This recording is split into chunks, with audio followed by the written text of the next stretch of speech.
Captain Stillwell's voice cut across the ballroom like a blade. "Sir, you need to leave. Now, you're disgracing the memory of actual heroes." The old man in the threadbare suit didn't move. His eyes remained fixed on the memorial wall, on a photograph that had just been unveiled beneath soft golden light. A young face frozen forever at 34. A name etched in bronze that he had been whispering to himself for 6 years. What the security captain didn't know, what nobody in that glittering ballroom full of decorated warriors knew, was that in exactly 11 minutes he would be on his knees, begging forgiveness from Ghost. The Grand Pacific Ballroom of the Coronado Bay Resort sparkled with crystal chandeliers and polished brass. Round tables draped in navy blue and gold hosted the most elite gathering of special operators in the country. The annual Navy SEAL Foundation Memorial Gala had drawn admirals, retired team commanders, and Gold Star families from across the nation. They had come to honor the fallen, to remember the names now etched into the memorial wall that dominated the far end of the ballroom. And somehow, impossibly, a homeless man had slipped through security. Captain Derek Stillwell had noticed the intruder 7 minutes ago. The threadbare suit 2 sizes too large. The sleeves that didn't quite reach weathered wrists. The silver hair cropped short in a style that might have looked military once, but now just looked neglected. The man had entered through the service corridor, past the loading dock where catering staff had been too busy to notice one more body moving through the chaos. Now he stood before the memorial wall like he belonged there, like he had any right to be among these heroes. Stillwell straightened his expensive tailored jacket and adjusted the security credentials hanging from his neck. He had volunteered for this position specifically to network with the admirals in attendance, to enhance his reputation within the Navy community. The last thing he needed was some vagrant disrupting the evening's carefully orchestrated dignity. If you're watching this story from anywhere in the world, we would love to know where you're joining us from. Drop a comment below telling us your city or country. And if stories like this one about courage, sacrifice, and second chances speak to you, please consider subscribing to our channel. Your support helps us share more incredible true stories that honor the forgotten heroes among us. Now let us continue. I said leave. Stillwell's voice rose, theatrical, designed to carry. Heads began turning at nearby tables. This is a private event for people who actually serve this country. The old man's fingers hovered inches from the glass, protecting the memorial photographs. His hand trembled slightly, though whether from age or emotion was impossible to tell. When he finally spoke, his voice came out hoarse, rough, like gravel scraped across stone. "Just a few more minutes. Please, sir." The sir landed without irony or sarcasm. Pure reflex. The automatic courtesy of a man who had spent a lifetime addressing others with respect regardless of how they treated him. Stillwell's lip curled. "A few more minutes of what? Pretending you belong here? Pretending you knew any of these men?" The old man's jaw tightened almost imperceptibly, but he didn't turn. His eyes stayed fixed on one photograph in particular. A young operator with dark hair and an easy smile. Chief Petty Officer Elias Vance. The plaque beneath it read, "Call sign Wraith, 1983 to 2017. "I knew him," the old man said quietly. "I knew all of them." Stillwell laughed. The sound was sharp and cruel, pitched perfectly for the nearby VIP tables to hear. "You knew them, right? Let me guess, you served with them too? Maybe you were a SEAL yourself?" The old man said nothing. "That's what I thought." Stillwell stepped closer, close enough that his cologne cut through the air between them. "I've seen 100 men like you, showing up at these events, claiming service, claiming sacrifice. You probably bought that suit at Goodwill specifically for tonight. Thought you could get a free meal and some attention." At a table 30 feet away, a compact man with close-cropped gray hair froze mid-conversation. Master Chief Thomas Aurelio had been discussing security protocols with a younger officer when the commotion caught his attention. Now his coffee cup hovered forgotten halfway to his lips as he watched the confrontation unfold. Something about the old man's posture, the way he held himself even under attack, the precise economy of his movements when he'd reached toward the memorial wall. Thomas set down his cup and began to rise. Stillwell grabbed the old man's arm to escort him toward the exit. The motion was rough, proprietary, the gesture of someone who had never faced real resistance in his life. His fingers closed around the worn fabric of that ill-fitting sleeve, and in doing so, pushed it up past the old man's wrist. What was underneath made Stillwell hesitate, just for a moment. A tattoo, faded by decades, but still legible. A trident emerging from darkness. Coordinates in precise numerical script. A date. And beneath all of it, 5 sets of initials arranged in a careful column. Thomas Aurelio's coffee cup slipped from his fingers and shattered on the marble floor. But he didn't notice. He didn't hear the porcelain breaking or the murmured apologies of the server rushing to clean it up, because he had just seen those coordinates. Numbers he knew by heart. Numbers that had been burned into his memory in a collapsed building in Fallujah, 2004, when the man now being manhandled by an overfed security captain had carried him 3 kilometers through hostile territory with 2 bullets in his own leg. Thomas's mouth formed a single word, but he couldn't make it come out, because the name belonged to a legend, and legends don't end up homeless, broken, and forgotten, unless something had happened that broke them first. The security captain's fingers tightened around the old man's forearm, and in that moment, beneath the crystal chandeliers and the watchful eyes of 100 warriors, the first crack appeared in a wall of silence that had lasted 6 years. The touch of fingers on his arm sent Raymond Calhoun somewhere else entirely. Not the ballroom, not the chandelier light or the murmur of conversations dying around him, not the security captain's cologne or the clink of champagne glasses at nearby tables. Yemen, 2017, the compound. Green-tinted darkness through night vision. The smell of cordite and burning diesel. For operators stacked behind him at a doorway that led to extraction or death. And Elias, call sign Wraith, on point position where he always insisted on being. With a danger hit first, the radio crackling in his ear. Hostile movement. East corridor and west corridor. Choose. Left or right. For men, on each path. No way to know which held the sniper. No time to verify. Command decision. His decision. Left, he had said. Go left. They went left. 4 operators survived.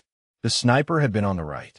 And Elias, bringing up the rear, covering their 6, had taken the round meant for someone else. Center mass. Through the gap in his plate carrier that shouldn't have existed. Ray had held him for 47 seconds. 47 seconds of watching the light leave his eyes while his hands turned slick and red and useless. You did everything right, Master Chief. Elias's voice had been barely a whisper. Everything right. Don't carry me. Promise me. He had never kept that promise. The security captain's grip tightened, yanking Ray back to the present. Back to the ballroom and the memorial wall and the photograph of a young man who would never grow old. I said move. Stillwell's voice had grown louder, more theatrical. They had an audience now. Tables of decorated officers and Gold Star families turning to watch the spectacle. Are you deaf as well as delusional? Ray blinked. The green tint of night vision faded from the edges of his vision. The smell of burning diesel dissolved into expensive perfume and catered salmon. His hand had moved instinctively when Stillwell grabbed him, a controlled response that broke the captain's grip without apparent effort. The motion surprised Stillwell. He had expected frailty, compliance, not the precise economy of movement that spoke to decades of training so ingrained it had become reflex. For a moment, something flickered in Stillwell's eyes. Uncertainty, but it passed quickly, buried beneath ego and the awareness of watching VIPs. Did you just resist a security officer? Stillwell's voice pitched higher. At an event honoring fallen heroes? He turned to address the nearby tables directly, playing to his audience. This is exactly the kind of disrespect that dishonors their memory. At the VIP table closest to the confrontation, a Gold Star mother set down her wine glass. Her son's photograph hung on the memorial wall not far from where the old man stood. She had noticed something the security captain had missed. The way the vagrant's eyes had moved across the room when he'd entered. Checking exits. Counting heads. threat assessment performed, so automatically it was invisible unless you knew what to look for. Her husband had moved the same way. Every room, every restaurant, every family gathering until the day he deployed for the last time. "I'm not here to cause trouble," Ray said quietly. His voice had steadied now. The hoarseness remained, but beneath it lay something else. Steel wrapped in velvet. "I just came to see my friend."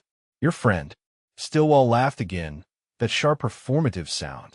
"You expect anyone here to believe that a homeless vagrant was friends with a Navy SEAL?" Ray's gaze moved back to Elias's photograph. 34 years old. Dark hair. Easy smile. The photograph had been taken at his daughter's birth, Maya.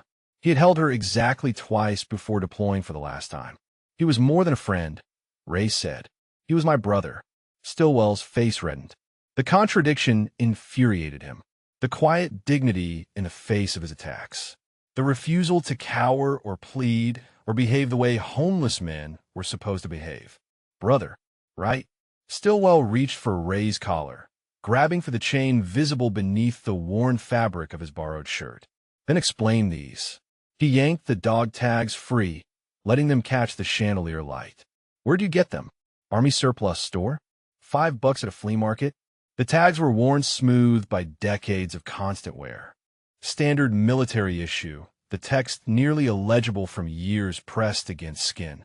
But what caught the light was the second set of tags, wrapped around the first.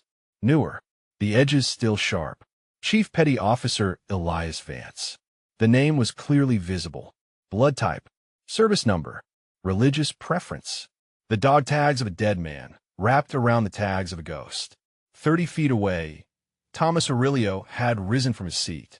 His napkin had fallen to the floor unnoticed. His eyes were fixed on the tattoo, still visible on the old man's forearm. The coordinates, the date, the initials. He knew those coordinates.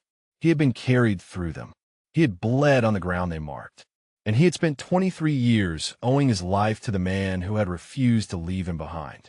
Thomas began pushing through the crowd, his heart hammering against his ribs. Other guests made way for him automatically, recognizing the intensity in his movement, the purpose in his stride. At the edge of the confrontation, a young lieutenant in dress whites had raised his phone. Lieutenant Junior Grade Marcus Webb had initially thought he was documenting security, removing an intruder. Good content for the teen group chat. Evidence of the Foundation's vigilance. But something had shifted in the last 30 seconds. The old man's bearing. The precise way he had broken the security captain's grip. The dog tags of a fallen SEAL wrapped around his own. Webb lowered his phone slightly, suddenly uncertain of what he was witnessing. Stillwell still held the dog tags, suspended between them like evidence at a trial. His confidence had begun to falter, hairline cracks appearing in his certainty. But he had committed too publicly to retreat now. "I don't know where you got these," he said, "but wearing a dead man's tags is about the most disgusting thing I've ever seen. You should be ashamed of yourself." Ray's eyes never left Elias's photograph on the memorial wall. When he spoke, his voice was barely above a whisper. But somehow, in the hush that had fallen over the nearby tables, every word carried. "He gave them to me. His widow placed them in my hand the day we buried him. She said he wanted me to have them. She said he knew I would need them more than he would." Stillwell's grip on the tags loosened involuntarily. The specificity of the detail. The quiet certainty in the old man's voice. And then Thomas Aurelio broke through the ring of onlookers. His face had gone pale. His hands were shaking. He stopped 10 feet from the confrontation, close enough now to see every detail. The jawline beneath the weathering. The set of the shoulders despite the ill-fitting suit. The pale blue eyes that had once seen him through a scope from 800 meters while hostile fire tore the world apart around them. Thomas's voice cracked when he finally spoke. A single word, a name that hadn't been spoken aloud in 6 years. "Shadow?" The old man turned, and for the first time, their eyes met. The word came out broken, just a whisper, but everyone heard it. "Tommy." And Thomas Aurelio, retired Master Chief, decorated veteran of 12 deployments, fell to one knee and began to weep. The ballroom had gone quiet. Not the polite hush of a formal event, but the absolute stillness that falls when something unexpected ruptures the fabric of normal reality. Thomas Aurelio knelt on the marble floor, tears streaming down his weathered face, staring up at the homeless man in the threadbare suit like he was seeing a resurrection. Stillwell looked between them, his grip on the dog tags forgotten. What the hell is going on? Thomas didn't answer. Couldn't answer. His throat had closed around 6 years of grief and searching and memorial services for a man who wasn't dead. He had given eulogies. He had folded flags. He had stood at an empty grave in Arlington and wept for a legend who had simply walked away from everything. And now that legend stood before him in a borrowed suit, looking like he hadn't eaten a full meal in months. Get up. Stillwell's voice had lost some of its theatrical edge. The kneeling Master Chief, the watching crowd, the strange electricity in the air, all of it had shifted the ground beneath his feet. I said, get up. You're making a scene. Thomas rose slowly, but not because Stillwell had commanded it. His eyes never left Ray's face. 6 years. His voice was raw. 6 years I've been looking for you. We all have. We thought you were dead. Ray's jaw tightened. Maybe I should have been. The words landed like a blow. Thomas flinched, fresh pain crossing his features. Don't say that. Stillwell had recovered enough to reassert himself. He stepped between them, blocking Thomas's view of the old man. I don't know what kind of scam this is, but it ends now. He turned to his security team, hovering at the edge of the crowd. Remove this vagrant from the premises. If the retired Master Chief wants to file a complaint, he can do so through proper channels. 2 security guards moved forward hesitantly. They had seen Thomas Aurelio's reaction. They had seen the dog tags, the tattoo, the way the old man moved. Something was wrong with this picture, and they could feel it even if they couldn't name it. Touch him, and you'll regret it. The voice came from behind them. Cold, authoritative, absolute. The crowd parted to reveal a compact woman in navy dress whites. 3 stars gleamed on her shoulders. Vice Admiral Catherine Reyes, the evening's keynote speaker, walked through the gap like Moses through the Red Sea. Every officer in the room had snapped to attention the moment they saw her rank. Every officer except Stillwell, who had frozen mid-gesture with his hand still extended toward Ray. Admiral. His voice cracked. I was just handling a security situation. Reyes didn't look at him. Her eyes were fixed on the old man in the threadbare suit with an intensity that made the air feel thin. She stopped 6 feet away, close enough to see the details. The weathered face, the pale blue eyes, the precise posture that even homelessness couldn't erase. Thomas, she said quietly, still not looking away from Ray. Is this who I think it is? Thomas's voice was barely functional. Yes, ma'am. It's him. Stillwell's face had begun to shift from confusion to concern. The 3-star Admiral's attention, the retired Master Chief's tears, the weight of something massive pressing down on the room. He had stumbled into something far beyond a simple trespasser. Admiral, I don't understand. He tried to regain control of the narrative. This man is clearly homeless. He infiltrated the event. He's wearing stolen dog tags. Reyes finally turned to look at him. The full weight of 30 years of command settled into that gaze. Stillwell actually took a step backward. Captain Stillwell. Her voice was ice. Do you know who you've been harassing for the past 10 minutes? Stillwell's mouth opened and closed. A vagrant. A trespasser. Someone who doesn't belong at an event honoring real heroes. Reyes let the silence stretch. Let the words hang in the air where everyone could hear them. Then she turned back to Ray. The last time I saw you was at Elias Vance's funeral. You gave a eulogy, and then you disappeared. Ray's composure flickered. His eyes moved to the memorial wall, to Elias's photograph. I couldn't stay, so you left. Reyes's voice softened slightly. You let us think you were dead. You let us mourn you. You let your name go on a wall at Coronado while you were living under a bridge 5 miles away. The murmur that rippled through the crowd was audible. Living under a bridge. The words didn't compute. Not for this man. Not for whoever this man was supposed to be. Stillwell had gone pale. His security credentials suddenly felt like a costume. Admiral, who is this man? Reyes ignored him. She took another step toward Ray, close enough now to touch. I asked you a question once. At Coronado, 1989. Do you remember? Something shifted in Ray's eyes. A distant memory surfacing through years of fog. You asked if I thought a woman could survive BUD/S. The crowd stirred again. BUD/S. Basic underwater demolition SEAL training. The most grueling military selection process in the world. And what did you tell me? Reyes asked. Ray's voice steadied slightly. I told you the ocean doesn't care about gender. Only about whether you quit. Reyes nodded slowly. You were the first instructor who ever treated me like an operator instead of a curiosity. The first one who saw what I could become instead of what I was supposed to be. She turned to face the crowd. Every decorated officer. Every Gold Star family. Every young SEAL who had studied tactics developed by men whose faces they had never seen. This man, she said, her voice carrying across the silent ballroom, trained me. She paused, letting the weight of that settle. He trained half the people in this room. He developed techniques that have saved thousands of lives. He served this country for 31 years in places that don't exist on any map, doing things that will remain classified until long after everyone here is dead.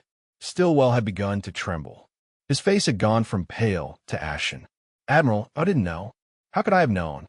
There were no photographs. No records. I was just doing my job. Reyes turned back to Ray. She reached out slowly, giving him time to pull away, and touched the worn fabric of his borrowed suit. And then, in a voice that carried across the silent ballroom, she asked the question that would change everything. What was your call sign, sailor? Ray's hand moved to the challenge coin in his pocket. The coin Elias's widow had pressed into his palm 6 years ago. The coin that bore a seal only 12 men had ever carried. He could walk away. He could refuse. He could disappear back into the shadows where he had hidden for 6 years.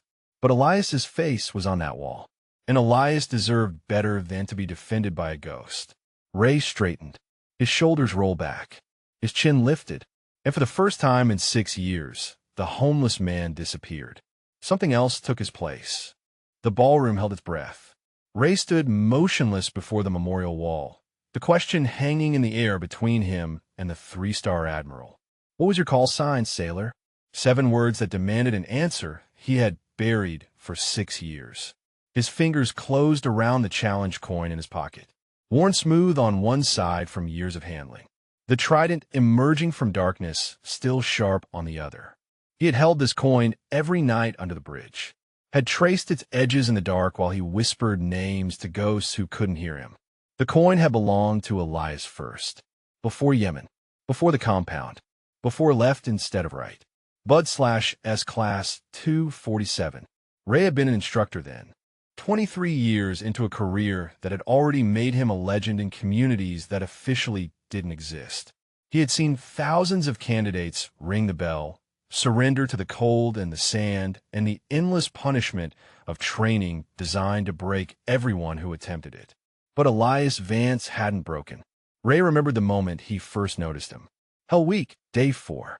Most candidates were hallucinating by then, stumbling through evolutions on autopilot, their minds retreating from bodies that had passed the threshold of endurance days ago. Elias had been carrying another man, a teammate whose legs had cramped so badly he couldn't walk. Instead of letting him ring out, Elias had thrown him over his shoulders and continued the beach run. For miles with an extra 180 pounds. He finished dead last. And he finished. Ray had pulled him aside afterward. Why didn't you let him quit? Elias's answer had stayed with him ever since. Because quitting's contagious, Master Chief. If he rings that bell, someone else will too. And then someone else. The only way to stop it is to make sure nobody starts. Ray had recruited him that night. Personally. Against protocol. Shadow Unit didn't take candidates straight from BUD/S. They took seasoned operators with years of deployment experience. Men who had already proven themselves in the worst conditions imaginable. But Ray had seen something in Elias Vance that couldn't be taught, that couldn't be trained. The kind of warrior who carried others when he had nothing left to carry himself with. For 15 years, Elias had been his shadow, his protege, the son he had never had and the brother he had always needed.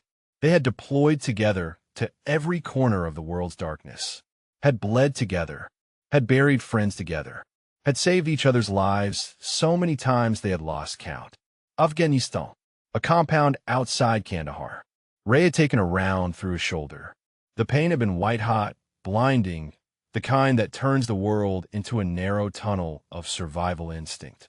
He had kept fighting because that was what you did, because stopping meant dying. But the blood loss had caught up to him eventually. He remembered falling, remembered the dust against his face, and the strange, peaceful feeling that meant shock was setting in. Then Elias was there, pulling him up, throwing Ray's arm over his shoulders and half carrying, half dragging him toward the extraction point. "Stay with me, Shadow." The words had been fierce, desperate. "Don't you dare quit on me." "I don't quit," Ray had managed. Elias had laughed, blood-flecked and exhausted, but still laughing. "I know you don't, old man. That's why I follow you." They had made it out. Both of them. Ray had spent 6 weeks in recovery, and Elias had visited every single day, had brought contraband food into the hospital, had told stories that made the nurses blush and the doctors shake their heads. He had been 32 then, married for 3 years to a woman named Sarah who understood what it meant to love a man who disappeared for months at a time. They had been trying for a baby. Elias had talked about it constantly, about the kind of father he wanted to be, about teaching his kids to swim, to fish, to never give up on anything worth fighting for. 2 years later, Sarah had called Ray from the delivery room. Twins, a boy and a girl, Maya and Marcus. Elias had held them exactly twice before his next deployment. Ray remembered visiting them in the hospital, remembered watching Elias cradle his daughter like she was made of glass. The biggest, toughest operator Ray had ever trained, reduced to tears by a 6-pound infant. "Promise me something, Shadow." Elias's voice had been barely a whisper, conscious of the sleeping baby in his arms. "If anything ever happens to me, promise you'll look after them. Nothing's going to happen to you." Elias had looked up, his eyes wet. "Promise me anyway." Ray had promised. 2 weeks later, they deployed to Yemen. Operation Crimson Veil. Extract a CIA asset embedded with a hostile cell. Routine. They had done 100 missions like it. But nothing about that night had been routine. The memory hit Ray like a physical blow. The compound, the crossroads, left or right, his voice giving the order that would save 4 men and kill his brother. Elias falling, the blood spreading across his chest. 47 seconds that had lasted a lifetime. "Don't carry me," Elias had whispered. His hand had found Ray's, slick with blood. "Promise me. You did everything right, Master Chief. Everything right." But Ray hadn't done everything right. He had made a choice, and Elias had paid for it. The funeral, the flag, Sarah's face as they handed her the folded triangle of cloth that was supposed to represent everything her husband had been. The twins, not yet a year old, too young to understand why their father was never coming home. Ray had given the eulogy, had spoken words that felt like ash in his mouth, had accepted condolences from men who called him a hero while his brother's body cooled in the ground. That night, he had walked away. No note, no explanation, no forwarding address. He had left behind 31 years of service, a Navy Cross he had never collected, a community that revered him, a promise to a dying man that he couldn't keep. Because how could he look after Elias's family when he couldn't even look at himself? The ballroom swam back into focus. Admiral Reyes was still waiting. The crowd was still silent. The questions still hung in the air. "What was your call sign?" Ray's hand emerged from his pocket, the challenge coin clutched between scarred fingers. The trident caught the chandelier light. His voice came out quiet, hoarse from years of disuse. But it carried every syllable, every letter. "Shadow 1. And the room went absolutely silent. "Shadow 1. The words rippled through the ballroom like a shockwave. At first, nothing visible changed. The crowd remained frozen, champagne glasses suspended, conversations dead mid-syllable. Then the recognition began. It started at the back of the room, where the oldest veterans sat, men in their 70s and 80s who had served in an era when Shadow Unit was first being whispered about in classified briefings. One of them, a retired captain with a Navy Cross ribbon on his chest, gripped the edge of his table so hard his knuckles went white. "Dear God," he breathed. "It's him." The words spread like fire through dry grass. Shadow 1, the founder, the first team leader, the ghost who had trained ghosts. At the VIP tables near the front, younger officers exchanged confused glances. They had studied shadow unit tactics at every level of special operations training. They had learned techniques developed by operators whose identities remained classified, but they had never seen a face, never heard a name. The founder of the most elite reconnaissance element in naval special warfare history was supposed to be dead. Stillwell had backed away until he hit a table behind him. His face had gone the color of old paper. His mouth moved, but no sound came out. The security credentials around his neck suddenly felt like a noose. Admiral Reyes hadn't moved. Her eyes remained fixed on Ray's face with an intensity that seemed to pin him in place. "Master Chief Raymond Calhoun," she said slowly, letting each word land with its full weight. "Call sign Shadow 1, founder and first team leader of Naval Special Warfare Development Group's most classified reconnaissance element." The murmur that swept through the crowd was audible now. Raymond Calhoun, a name that appeared in no official records, a name that had been redacted from every document, erased from every photograph, removed from every public mention of the operations he had led. But every operator in that room knew the stories, the legends that circulated in team rooms and training facilities, the impossible missions that had succeeded against all odds because of one man's tactical genius. Thomas Aurelio had risen from his knees. Tears still tracked down his weathered face, but his voice was steady when he spoke. 31 years of continuous deployment. His words carried across the silent ballroom. 14 tours in zones that don't officially exist. Developed infiltration and surveillance techniques still used by every SEAL team in operation. Another voice joined him. An older man at a nearby table, leaning heavily on a cane. "He trained me in 1994. I wouldn't have survived my first deployment without what he taught me." Then another, and another. Voices overlapping, testimonies accumulating. "He pulled my team out of Mogadishu in 1993. Carried 2 wounded men himself. I was in that collapsed building in Kandahar. He held the position for 9 hours until air support arrived. My father served with him in Panama. Said he was the finest operator he'd ever seen." Ray stood motionless as the wave of recognition washed over him. His hand still clutched the challenge coin, knuckles white, the only visible sign of the storm beneath his composure. Stillwell had begun to hyperventilate. His career was flashing before his eyes, each moment of mockery and contempt replaying in excruciating detail. The man he had called a vagrant, a disgrace, a pretender. "Admiral, I didn't know." His voice came out strangled. "There were no photographs, no records. How was I supposed to know?" Reyes finally turned to look at him. The contempt in her eyes was surgical. "Perhaps," she said quietly, "you might have considered that before publicly humiliating a man at an event honoring fallen warriors. Perhaps you might have shown basic human decency regardless of who you thought he was." Stillwell's mouth opened and closed. No words came. A new voice cut through the growing murmur. Soft but clear. Feminine. "May I approach?" The crowd parted to reveal a woman in a simple navy dress. She was in her mid-40s, athletic build, with kind eyes that held the weight of too much experience. Commander Priya Sharma moved through the gap with deliberate calm. Ray's eyes tracked her approach. Threat assessment automatic. But there was no threat in her bearing. Only understanding. She stopped a few feet away, positioning herself at the edge of his peripheral vision rather than directly in front. Non-confrontational, the stance of someone who had spent years working with men who flinch from direct approaches. "Master Chief Calhoun." Her voice was gentle. "I am Commander Priya Sharma. Retired. I run a reintegration program for Tier 1 operators." Ray's jaw tightened. "I don't need a program." Priya nodded slowly. "I'm sure you don't, but I wanted you to know it exists, in case you ever decide otherwise." She didn't push, didn't offer brochures or business cards, just stood there, a quiet presence amid the growing chaos of recognition. Thomas Aurelio moved closer, drawn by the gravitational pull of the man he had followed into combat a dozen times. 6 years, Shadow. His voice was rough. 6 years under a bridge while we thought you were dead. Why?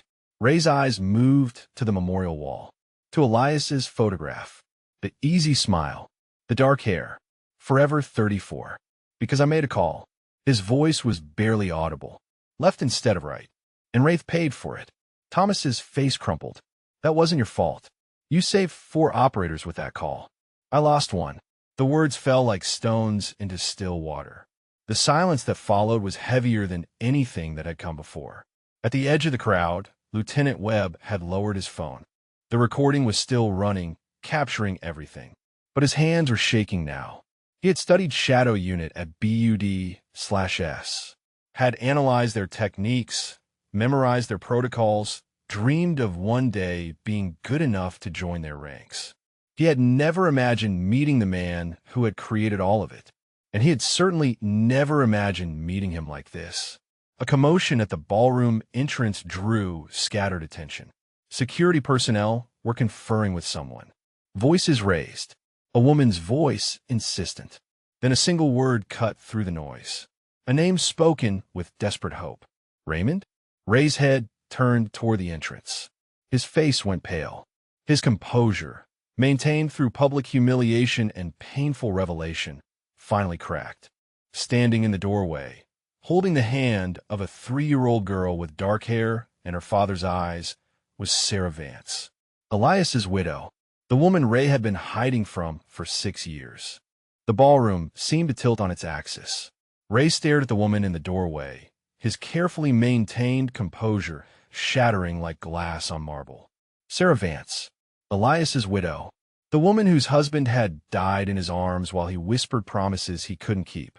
She looked older than he remembered, tired in a way that went deeper than sleepless nights. But her eyes were the same, dark and fierce, and filled with a determination that had first drawn Elias to her 15 years ago. The little girl beside her clutched a stuffed elephant in one hand and Sarah's fingers in the other. Maya, the daughter Elias had held exactly twice. She was 3 now, with her father's dark hair and her mother's stubborn chin. Ray's legs threatened to buckle. He wanted to run, to disappear back into the shadows where he had hidden for 6 years, to spare Sarah the pain of looking at the man who had led her husband to his death. But the crowd had closed behind him, and Sarah was already moving. She walked through the parted guests like they didn't exist. Her eyes never left Ray's face. Each step brought her closer to the confrontation he had spent 6 years avoiding. Thomas Aurelio moved to intercept her. Sarah, maybe this isn't the best time. She didn't slow down. Don't, Thomas. I waited 6 years for this. Admiral Reyes raised a hand, and the few people who might have intervened stepped back. Whatever was about to happen, it needed to happen. Sarah stopped 3 feet from Ray, close enough that he could see the tears forming in her eyes, close enough that he could smell the same perfume she had worn at Elias's funeral. 6 years. Her voice trembled with suppressed emotion. 6 years, Raymond. Do you have any idea what that was like? Ray couldn't meet her eyes. His gaze dropped to the marble floor. Sarah, I'm sorry. I'm so sorry. Sorry. The word came out sharp. Bitter. You're sorry. I buried my husband. I raised our children alone. And you're sorry. Maya tugged at her mother's hand, confused by the tension radiating from the adults around her. Mommy? Who's the sad man? The question cut through the anger in Sarah's face. She looked down at her daughter, then back at Ray. Her expression shifted, softened into something more complicated than rage. This is the sad man Daddy told me about, she said quietly, the one who needed the coin more than he did. Ray's breath caught. The challenge coin in his pocket seemed to burn against his palm. Sarah reached up slowly and unclasped a chain from around her neck. Hanging from it was another challenge coin, identical to the one Ray carried. The trident emerging from darkness. The Shadow Unit seal that only 12 men had ever worn. He gave this to me the night before his last deployment. Her voice steadied. He told me that if anything happened to him, I needed to find you. He told me you would carry it, that you would blame yourself, that you would try to disappear. Ray's jaw clenched. He knew me too well. He loved you. Sarah's eyes glistened. You were his brother in everything that mattered. And his last words to me, the very last thing he said before he walked out that door, was to make sure you knew it wasn't your fault. The ballroom had gone completely silent. Even the clink of glasses and rustle of formal where had ceased. Every eye was fixed on the widow and the broken legend before her. I was there, Ray said. His voice cracked on the words. I held him. I watched him die. And his last words to me were the same thing. But he was wrong, Sarah. I made the call. Left instead of right. Sarah shook her head slowly. Do you know what Elias told me about that mission? Before you deployed? Ray looked up, confused. He told me there was going to be a crossroads. A moment where you'd have to choose without enough information. He said he didn't know which way would be right, but he knew that whatever you decided, he would follow you. Because you had never led him wrong. Not once in 15 years. That's not. Sarah stepped closer. Let me finish. He told me that if he didn't come home, I shouldn't blame you. He made me promise. He made me swear on our children's lives that I would find you and tell you. Tears were streaming down Ray's weathered face now. He couldn't stop them. Couldn't hide behind the composure that had carried him through 31 years of service. I didn't keep my promise, he managed. I was supposed to look after you. After the kids. And I ran. Sarah reached out and took his scarred hand in hers. The first human touch with kindness he had felt in 6 years. You were broken, Raymond. You were shattered into a million pieces, and you didn't know how to put yourself back together. I was angry for a long time. I won't lie about that. But I also understood. She turned to look at her daughter. Maya had been watching the exchange with wide eyes, clutching her stuffed elephant. Maya, do you remember what I told you about the man in Daddy's stories? The one who taught Daddy everything he knew? Maya nodded solemnly. Shadow, the one who always came back for his friends. Sarah looked back at Ray. She's heard every story Elias ever told about you. She knows about Fallujah and Kandahar and Panama. She knows that her daddy loved you like a brother. And she's been asking for 3 years when she would get to meet the man who made her daddy a hero. Ray's composure shattered completely. A sound escaped his throat that was somewhere between a sob and a gasp. His knees buckled, and he sank to the marble floor. Maya broke free from her mother's hand. Before anyone could stop her, she crossed the distance between them and wrapped her small arms around Ray's neck. Don't be sad, Shadow. Her voice was impossibly gentle. Daddy said you would be sad, but he said I should give you a hug and tell you it's okay. Ray's arms came up slowly, as if he had forgotten how to hold another person. His scarred hands trembled against the child's small back. The ballroom remained frozen. Admirals and operators and Gold Star families stood witness to a moment that transcended rank and protocol and military bearing. Sarah knelt beside them, her hand finding Ray's shoulder. Come home, Raymond. Her voice was barely a whisper. That's what Elias wanted. That's what we all want. Come home. And for the first time in 6 years, Raymond Calhoun, call sign Shadow One, founder of legends, trainer of heroes, broken ghost of a man, allowed himself to be held by the family he had abandoned. The moment stretched into eternity. Ray knelt on the cold marble floor, Maya's small arms wrapped around his neck, Sarah's hand warm on his shoulder. He couldn't remember the last time he had been touched with kindness. The last time anyone had held him without wanting something in return. Under the bridge, touch meant danger. It meant someone trying to take his shoes while he slept. It meant fights over blankets when the temperature dropped. It meant survival, not comfort. But this was different. Maya smelled like children's shampoo and strawberry candy. Her arms were impossibly gentle against his weathered skin. And Sarah's hand anchored him to a world he had tried so hard to leave behind. I don't deserve this. The words came out broken, barely audible. Sarah's grip tightened on his shoulder. That's not your decision to make. Around them, the ballroom remained frozen. Admirals and operators and Gold Star families stood witness to something they had never expected to see. The legendary Shadow One, founder of ghosts, trainer of warriors, reduced to a sobbing wreck on the floor by a 3-year-old girl and her mother. Thomas Aurelio wiped his eyes with the back of his hand. He had served under Ray for 12 years. Had watched him lead men through impossible situations with unshakable composure. Had never once seen him cry.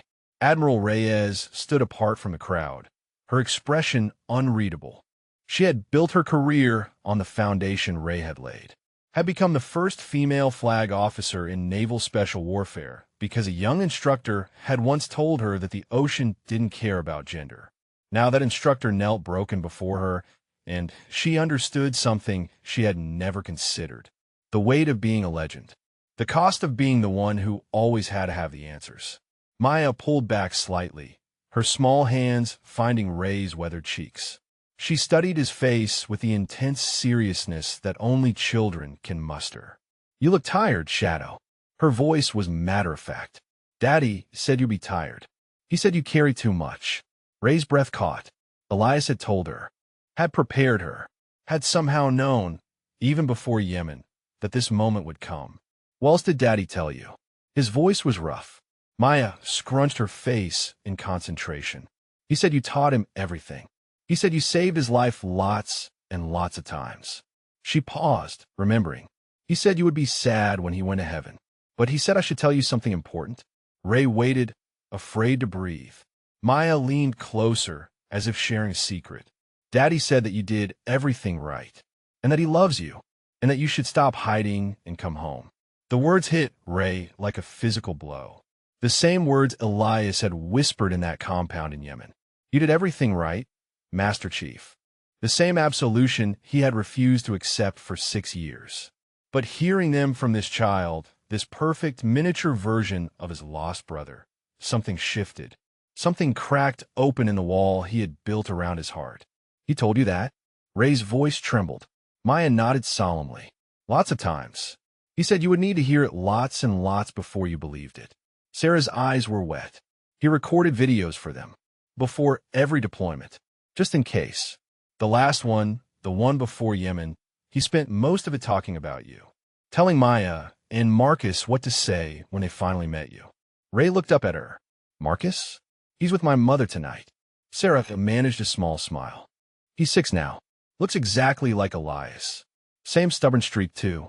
The mention of Elias's son, the boy he had never met, sent a fresh wave of grief through Ray. But this grief was different, cleaner somehow, mixed with something that felt almost like hope. "I missed everything." His voice cracked. "First steps, first words, birthdays, all of it." Sarah shook her head. "You didn't miss it. You just weren't there yet. But they know you, Raymond. They know every story, every mission, every time you saved their father's life. To them, you're not a stranger. You're family." The word landed with unexpected force. Family. He had walked away from the concept 6 years ago, had convinced himself that he didn't deserve it, that his presence would only bring pain to the people Elias had left behind. But Sarah was here. Maya was here. And they weren't looking at him with accusation or anger. They were looking at him like he belonged. "I don't know how to do this." Ray's admission was barely a whisper. "I don't know how to come back." Commander Priya Sharma stepped forward from the edge of the crowd. Her movement was slow, deliberate, designed not to startle. "Nobody does," she said quietly. "That's why we figured out together." Ray looked at her. The woman who ran reintegration programs for operators too broken for the normal world. The woman who had offered help without pressure. "I've been where you are," Priya continued. "Not the same circumstances, but the same darkness. The same certainty that I didn't deserve to come back. It took me 3 years to accept that surviving isn't the same as betraying." Thomas Aurelio moved closer, flanking Ray's other side. The protective positioning was instinctive, born from years of operating together. "You taught me that, Shadow." His voice was rough. "You taught all of us. You said that the mission doesn't end when a shooting stops. It ends when everyone makes it home." Ray's jaw tightened. "But everyone didn't make it home." "No." Thomas's hand found Ray's shoulder. "But that doesn't mean the mission is over.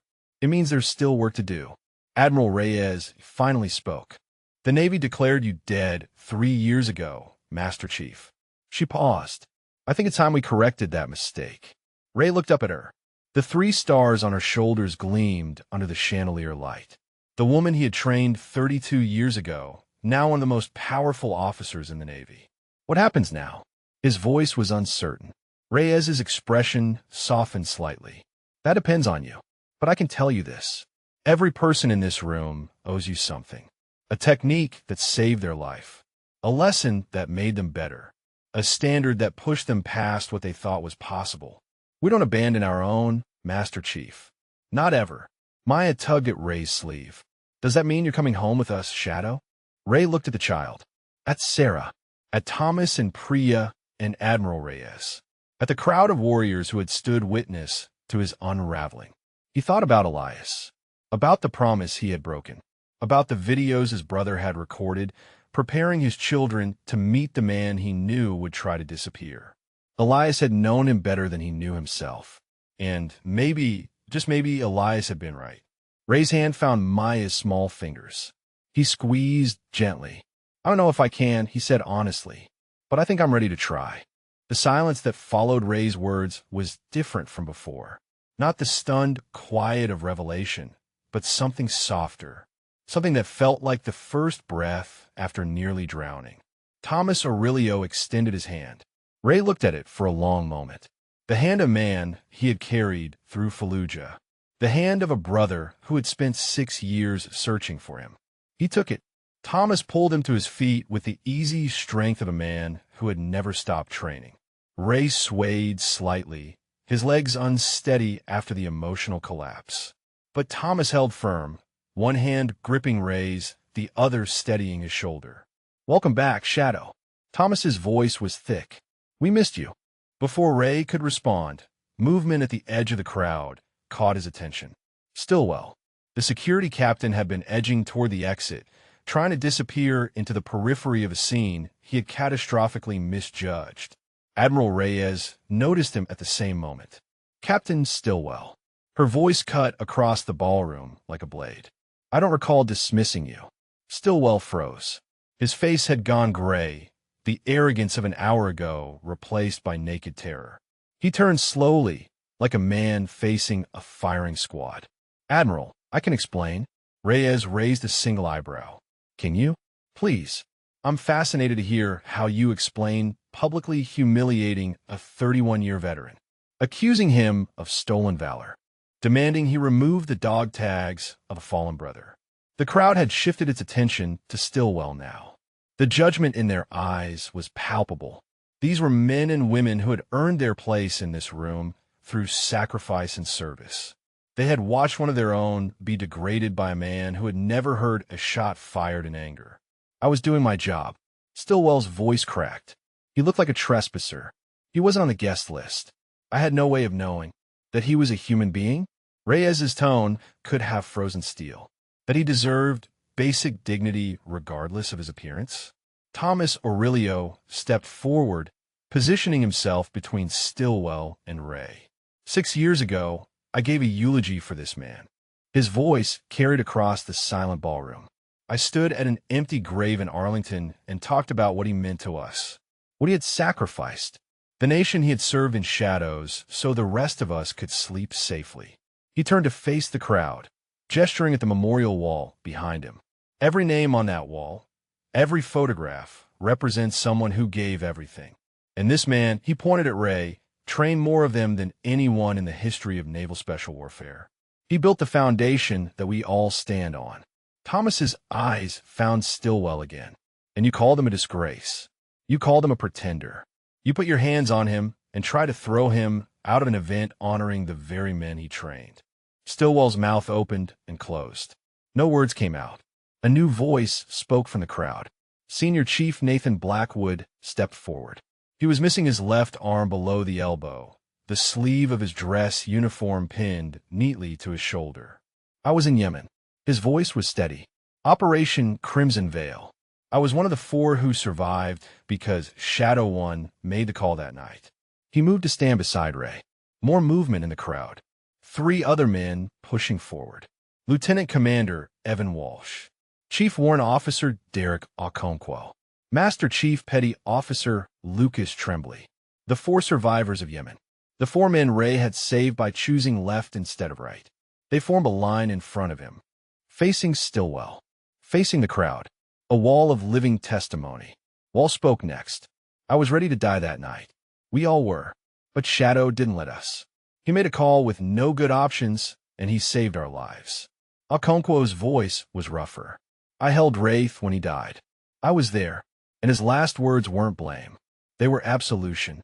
He told me to find Shadow and tell him he did everything right. Trembly, the youngest of the four, stepped forward.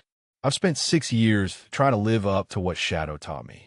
Every technique, every protocol, every mission I've survived since Yemen. I survived because of him.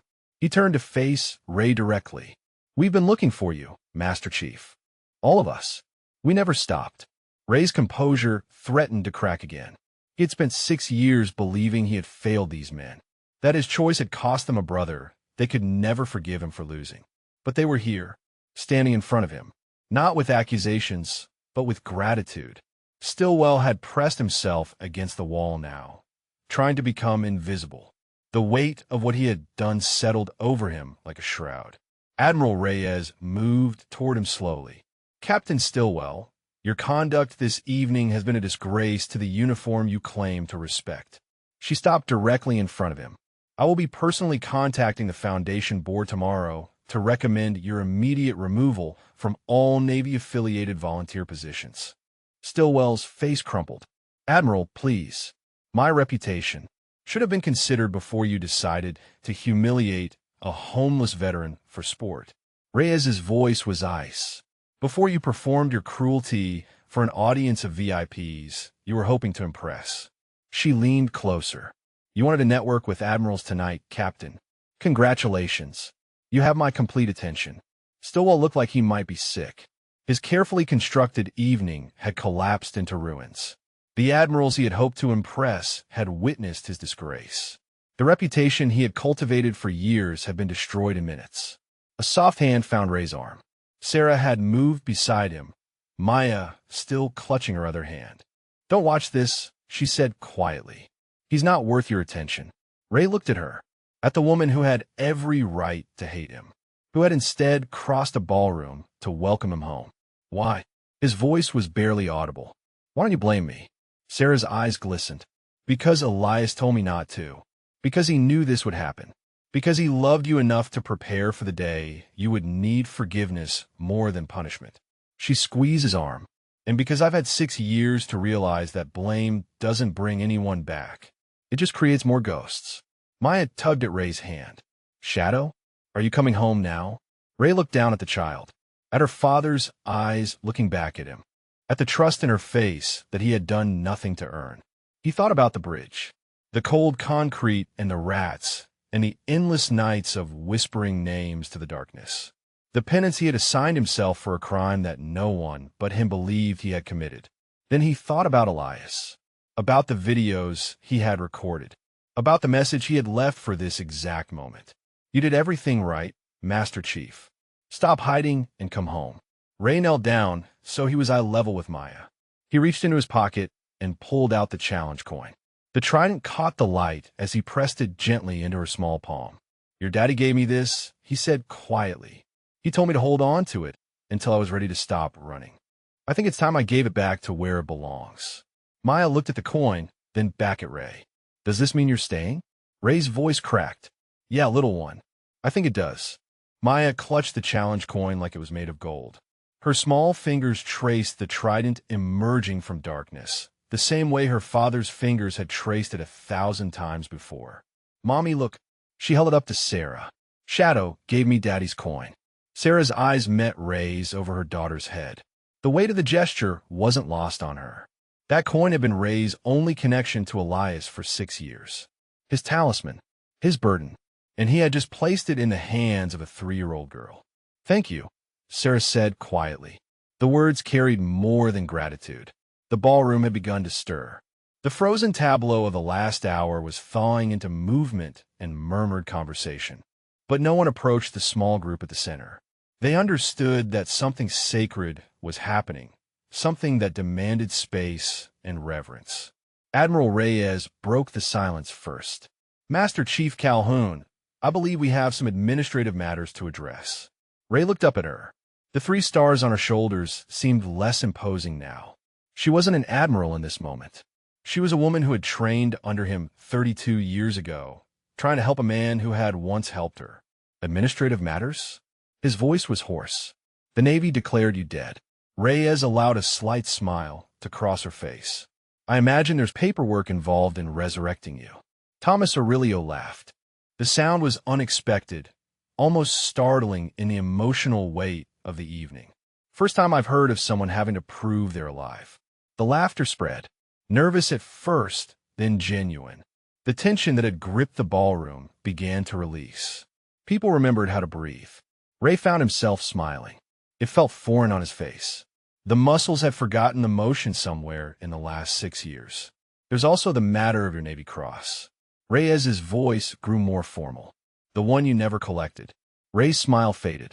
I don't want it. The Admiral's expression didn't change. That's not entirely your decision, Master Chief. The award was earned. The citation was written.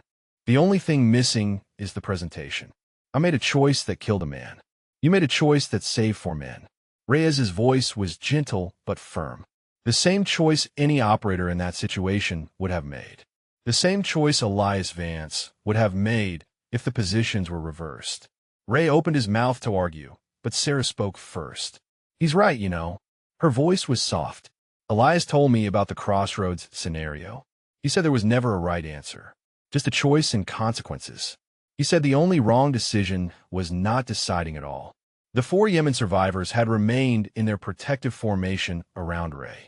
Now Senior Chief Blackwood spoke up. I've replayed that night 1,000 times, Master Chief. His voice was steady. I've run every scenario, every alternative, and every single time, if you had gone right instead of left, I would be dead. Walsh would be dead. Okonkwo, Tremblay, all of us. He held up his remaining hand. I lost an arm that night, but I'm alive. I have a daughter now.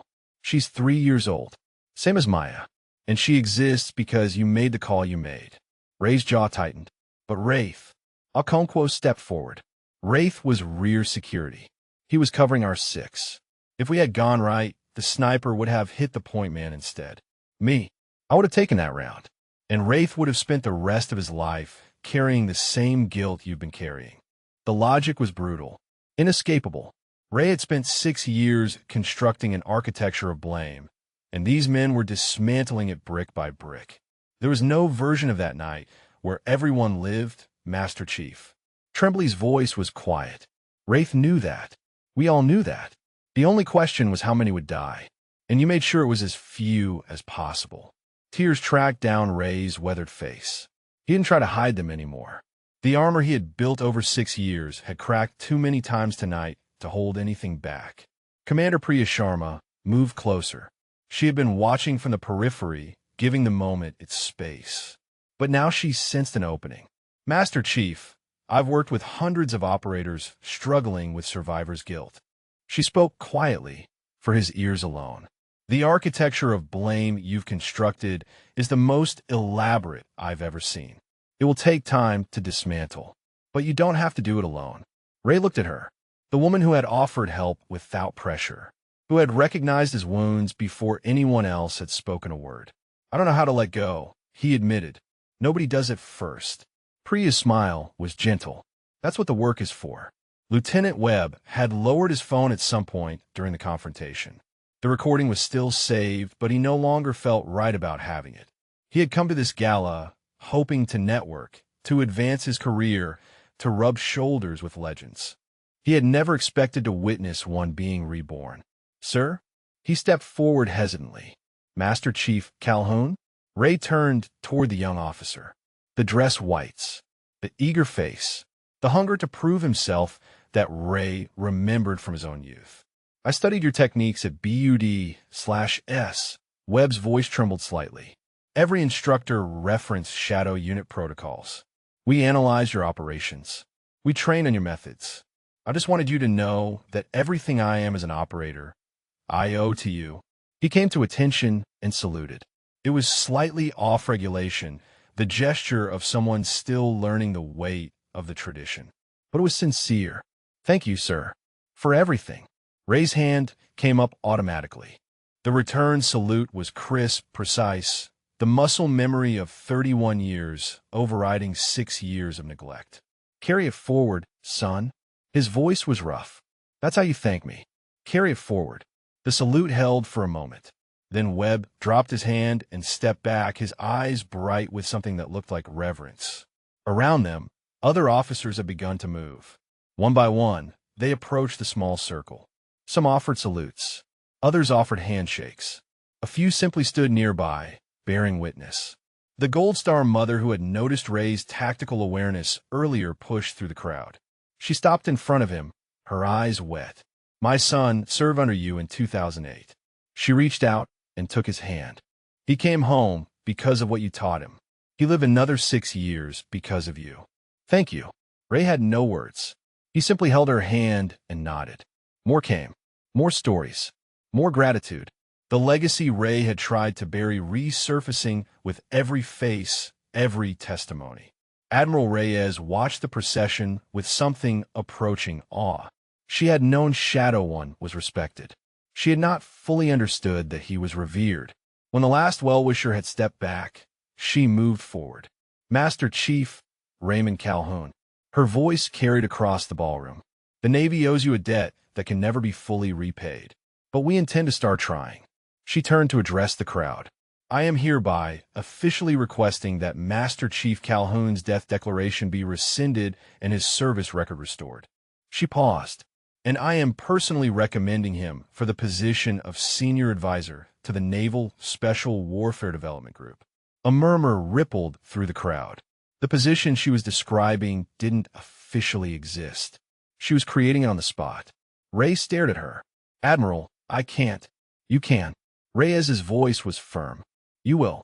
These young operators need what you have to teach. And you need a reason to keep going. Call it mutual benefit." Sarah squeezed Ray's arm. She was right. He needed purpose. Something beyond survival.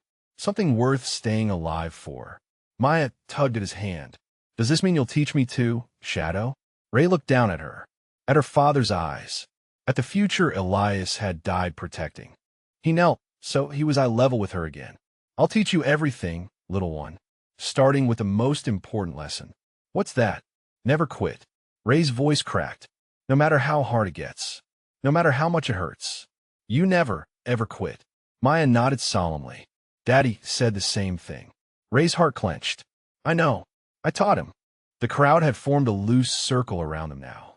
Admirals and operators and Gold Star families standing shoulder to shoulder, bearing witness to something none of them had expected when they arrived at the gala. Admiral Reyes raised her hand, and the murmur of conversation fell silent.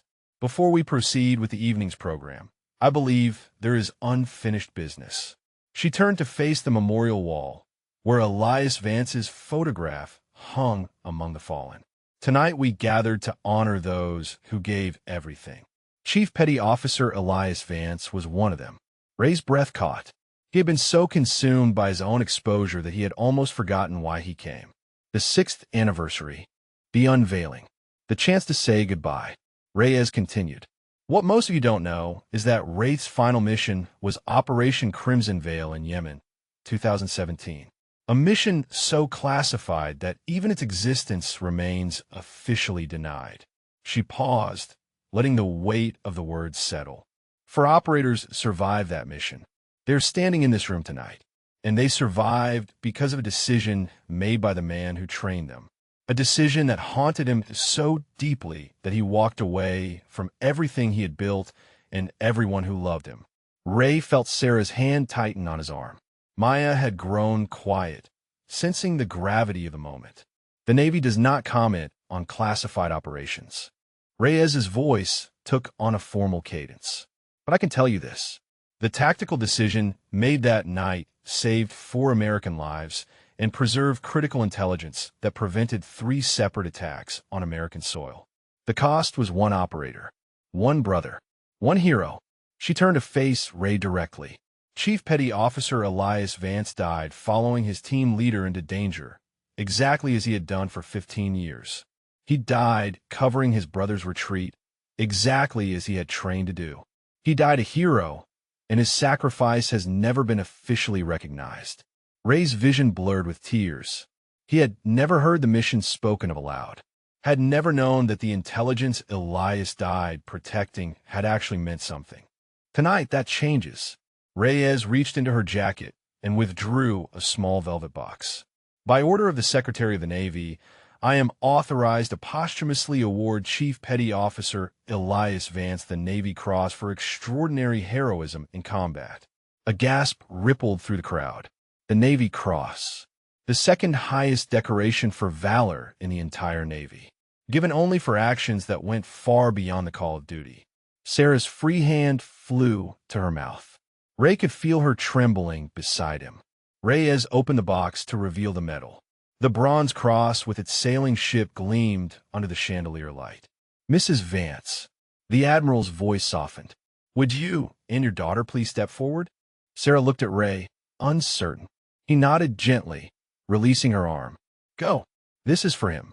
Sarah took Maya's hand and walked toward the Admiral on unsteady legs. The crowd parted before them, heads bowing slightly as they passed. Reyes knelt, so she was eye level with Maya. Do you know what this is, sweetheart?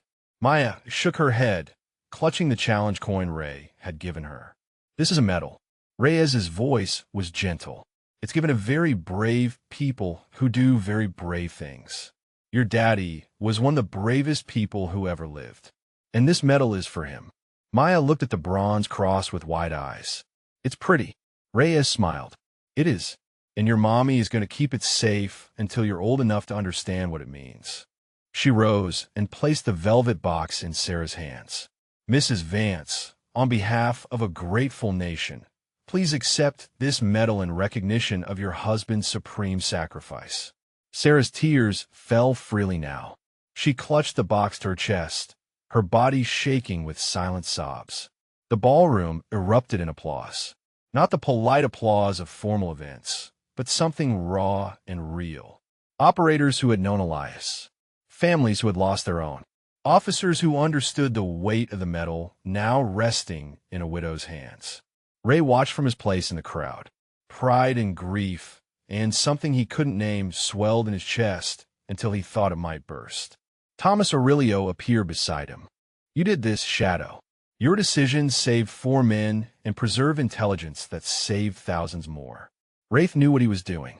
He knew the cost, and he paid it willingly. Ray couldn't speak. His throat had closed around 6 years of suppressed emotion.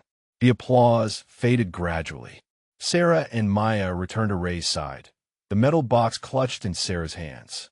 He would have hated this, you know. Sarah's voice was thick with tears. All the attention, the ceremony. He just wanted to do the job and go home to his family. Ray found his voice. He hated attention. Always said the best operations were the ones nobody ever heard about.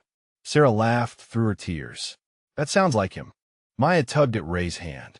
Shadow, is that medal for Daddy because he was brave? Ray knelt down. Yes, little one. Your daddy was the bravest man I ever knew. He was brave enough to follow me into bad places, brave enough to protect his friends, and brave enough to love his family even when he couldn't be with them. Maya considered this with childlike seriousness. Were you brave too? The question hit Ray harder than he expected. He thought about the bridge, the cold nights, the slow surrender to oblivion that had felt like courage, but was really just another kind of running. I used to be, he said quietly. I'm trying to be again. Maya patted his weathered cheek with her small hand. Daddy said you were the bravest of all. He said you just forgot sometimes.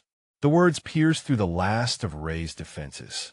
Elias had known, had understood, had left messages for this exact moment, preparing his daughter to deliver the absolution Ray couldn't give himself. He pulled Maya into a hug, burying his face against her small shoulder. She smelled like strawberry shampoo and innocence. Like hope. Thank you, he whispered. Thank you for finding me. Maya hugged him back with the fierce, uncomplicated love that only children can offer. Daddy said you'd come home eventually. He said I just had to wait. Ray's shoulders shook with silent sobs. 6 years of isolation. 6 years of punishment. 6 years of believing he deserved nothing but darkness. And a 3-year-old girl had walked into a ballroom and handed him the keys to his own prison. Admiral Reyes watched from a respectful distance. The keynote speech she had prepared seemed irrelevant now. Nothing she could say would match what the room had already witnessed. She caught Thomas Aurelio's eye and nodded slightly. The program could wait. Some moments were more important than schedules. The memorial wall behind them held photographs of the fallen. Young faces frozen in time. Lives cut short in service to something greater than themselves. And standing before that wall, clutching a child he had thought he didn't deserve, was a legend finally learning that surviving wasn't the same as betraying the dead. It was honoring them. The gala resumed around them, but nothing was the same. Waiters circulated with champagne and hors d'oeuvres. Conversations bubbled up from tables draped in navy blue and gold. The string quartet in the corner played something soft and dignified, but everyone kept stealing glances at the small group still clustered near the memorial wall. Ray had risen from his crouch, Maya's hand still clasped in his. Sarah stood on his other side, the velvet box containing Elias's Navy cross pressed against her heart. It looked like a family, broken and reassembled, but a family nonetheless. Thomas Aurelio approached with 2 glasses of water. Figured you might need something that isn't champagne. Ray accepted the glass with a nod of thanks. His throat was raw from emotion. Water was exactly what he needed. Commander Priya Sharma joined their circle. She moved with the casual ease of someone who understood the importance of not crowding damaged people. Master Chief, I meant what I said earlier. She kept her voice low, private. My program isn't the VA. No bureaucracy. No waiting lists. Just operators helping operators. Ray studied her face. What does that mean exactly? It means we meet 3 times a week in a warehouse in Imperial Beach. Priya's smile was slight but genuine. We talk. We train. We remind each other that we're not alone. Some of us are further along than others. But nobody judges. Nobody asks questions you're not ready to answer. Sounds too simple. The best things usually are. Priya shrugged. You spent 31 years making the impossible look easy. This is just a different kind of mission. Sarah leaned closer. Raymond, I think you should consider it. Ray looked at her, the widow who had every right to hate him, who had instead walked into a ballroom to bring him home. You be okay with that? His voice was uncertain. Me focusing on recovery instead of what? Sarah's expression was gentle. Instead of punishing yourself? Instead of living under a bridge until your body gives out? She reached out and touched his weathered cheek. The gesture was tender, almost maternal. Elias would want you whole. The kids need you whole. I need you whole. Whatever it takes to get there, I support it. Maya tugged at his hand. Shadow, are you sick? The innocent question cut through the adult conversation. Ray knelt down to her level again. Not sick exactly, little one. Just tired. Very, very tired. And sometimes when people get as tired as I am, they need help remembering how to rest. Maya nodded solemnly. Mommy says rest is important. She says Daddy didn't rest enough. Ray's heart clenched. Your daddy was always moving, always pushing. He didn't know how to slow down. Like you? The observation was startlingly perceptive for a 3-year-old. Ray managed a sad smile. Yeah, like me. Then you should learn. Maya's voice was matter-of-fact. So you don't get too tired like Daddy did. The simple wisdom of a child. Ray looked up at Sarah, who was smiling through fresh tears. She's his daughter all right, Sarah said. Can't let anything go. A commotion near the ballroom entrance drew their attention. Several people in formal attire were pushing through the crowd with obvious urgency. At their center was a young boy in a suit that was slightly too large for him. Marcus. Sarah's breath caught. My mother must have called him. The boy was 6 years old, with Elias's dark hair and stubborn chin. He moved through the crowd with a determination that seemed impossible for his age, his eyes scanning faces until they locked on his mother. Mom. His voice carried across the ballroom. Grandma said something was happening. She said Shadow was here. He broke into a run, weaving between surprised guests until he reached their small circle. He skidded to a stop, chest heaving, and stared up at Ray with wide eyes. Are you him? His voice was breathless. Are you really Shadow One? Ray's throat tightened. He was looking at Elias. At the boy Elias had been before the Navy, before the missions, before Yemen. The same fierce intensity. The same refusal to be held back. I'm him, Ray managed. Marcus's face underwent a transformation.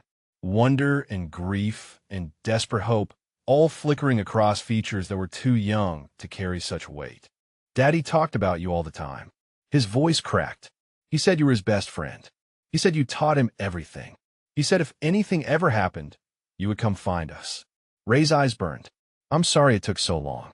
Marcus launched himself forward, wrapping his arms around Ray's waist with fierce strength. The impact nearly knocked Ray backward. I knew you'd come. The boy's voice was muffled against Ray's borrowed suit. I told Maya. I told her Shadow would find us. I knew it. Ray's arms came up slowly, encircling the child he had never met. Ilyes est son. The boy who had grown up on stories of a legend, never knowing if that legend was alive or dead. I'm here, Ray said. His voice broke on the words. I'm here now. Sarah gathered Maya in her arms, tears streaming down her face. The four of them stood together in the middle of a ballroom full of warriors, a broken family beginning to knit itself back together. Thomas Aurelio watched from a few feet away, his own eyes wet. He had known Ray for over 2 decades, had served beside him in the worst places on earth, had never seen him embrace anyone. Admiral Reyes approached quietly. Master Chief, I hate to interrupt, but there's one more piece of unfinished business. Ray looked up, Marcus still clinging to his waist. What business? Your Navy Cross. She held up another velvet box. The one you never collected. Ray's jaw tightened. Admiral, I told you. You told me you didn't want it. Reyes cut him off gently. But I'm not giving you a choice. This medal was earned through actions that saved American lives and advanced American interests. Your feelings about whether you deserve it are irrelevant. She opened the box. The bronze cross gleamed in the chandelier light, identical to the one now resting in Sarah's hands. Master Chief Raymond Calhoun, for extraordinary heroism in combat during Operation Crimson Veil, you are hereby awarded the Navy Cross. Her voice carried across the silent ballroom. Your actions under fire saved 4 American operators and preserved intelligence critical to national security. Your sacrifice of personal well-being in service to this nation has been noted and honored. She pinned the medal to Ray's borrowed suit. The bronze cross looked incongruous against the threadbare fabric, but somehow it also looked exactly right. The ballroom erupted in applause again. Louder this time, more sustained. Marcus looked up at the medal, then at Ray's face. Does this mean you're a hero? Ray looked down at Elias's son, at the eyes that held so much of his father. It means I try to be, he said quietly. It means your daddy was the real hero. And it means I'm going to spend the rest of my life trying to deserve the faith he had in me. Marcus nodded, as if this made perfect sense. Okay, can you teach me stuff? Like you taught Daddy? Ray's heart swelled. What do you want to learn? Everything. The boy's voice was fierce. I want to learn everything. Ray pulled both children close. Maya on one side, Marcus on the other. Sarah's hand found his shoulder. Then I guess I have work to do, he said. And for the first time in 6 years, work sounded like a gift instead of a burden. 3 months later, the warehouse in Imperial Beach didn't look like much from the outside. Weathered corrugated metal. A faded sign advertising marine supplies that hadn't been accurate in decades. The kind of building people drove past without a second glance. Inside was different. Folding chairs arranged in a loose circle. A coffee station against one wall, perpetually stocked and perpetually drained. Mats in the corner for those who needed to move while they processed. And on this particular Thursday morning, 11 men and women who had seen things that couldn't be unseen. Ray stood at the center of the circle. He looked different now. Clean. Federal wearing clothes that actually fit. The Navy cross hung on his wall at home, alongside the photograph of Elias that Sarah had given him. But the real change was in his eyes. Something that had been dead for 6 years was flickering back to life. My name is Raymond Calhoun, he said. Call sign was Shadow One. And I spent 6 years hiding from the people who loved me because I couldn't forgive myself. The circle listened in silence. Some of them had heard his story before. Others were new, still raw from their own wounds. But all of them understood the weight of the words. I made a choice in a compound in Yemen. Ray's voice was steady now, steadier than it had been that first week when Priya had convinced him to attend. Left instead of right. For men lived. One man died, and I decided that meant I deserved nothing. He paused, looking around the circle of faces marked by similar scars. I was wrong. The admission still cost him something, but less than it had 3 months ago. Less than it would cost tomorrow. Surviving isn't the same as betraying the dead, Ray continued. I know that now. It took a 3-year-old girl hugging me in a ballroom full of admirals to figure it out, but I know it now. Soft laughter rippled through the circle. They had heard about Maya, about the challenge coin, about the words Elias had prepared for this exact moment. The work isn't done. Ray's voice grew more serious. It's never done. I still wake up at 0300 sometimes, heart pounding, smelling cordite and blood. I still see his face when I close my eyes. I still wonder if there was something I could have done differently. He took a breath. But I don't run anymore. I don't hide. And when the darkness comes, I know I'm not facing it alone. He sat down, and the circle continued. Others spoke. A former ranger who had lost his entire team to an IED.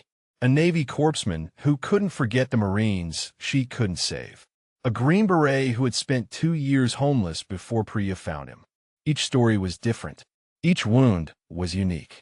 But the healing happened in the same way. Slowly. Together. One day at a time.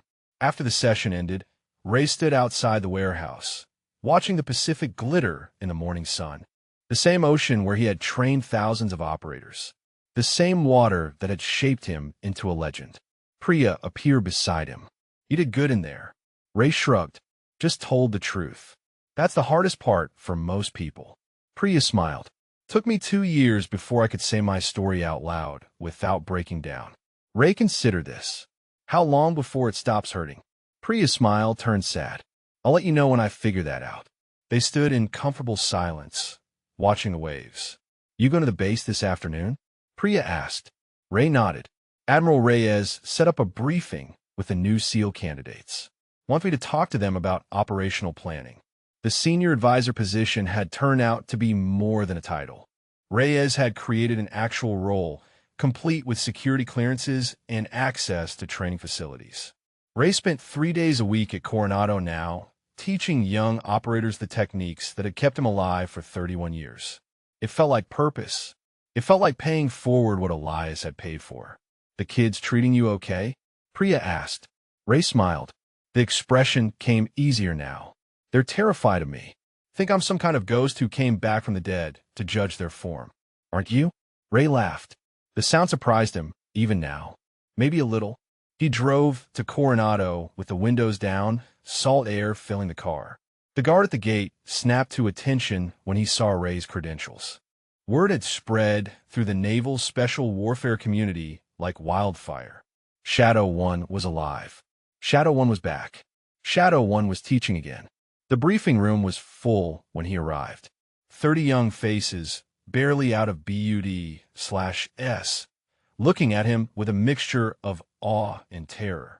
He remembered being that young, that hungry, that certain that nothing could break him.